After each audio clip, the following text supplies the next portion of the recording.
क्या आप जानते हैं, कुरुक्षेत्र के महायुद्ध से पहले एक छोटी सी गौरैया भगवान श्री कृष्ण के पास मदद मांगने आई थी।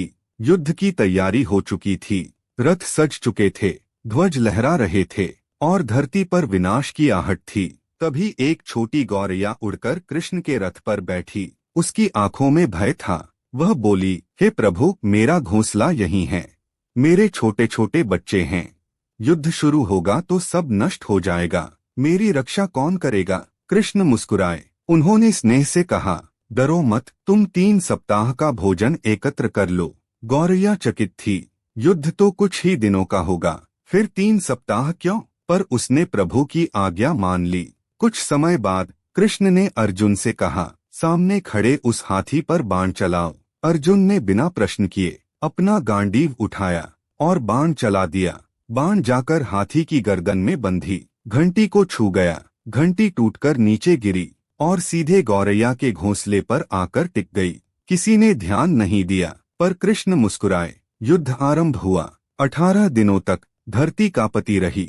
रथ टूटे, शस्त्र बरसे, असंख्य योद्धा गिरे, पर उस टूटी हुई घंटी के नीचे गौरैया और उसके बच्चे सुरक्षित रहे। युद्ध समाप्त हुआ। एक दिन कृष्ण ने अर्जुन से कहा, वहां पड़ी उस घंटी को उठाओ। अर्जुन ने घंटी हटाई और भीतर का दृश्य देखकर चौंक गए। घंटी के नीचे गौरैया और उसके बच्चे जीवित थे।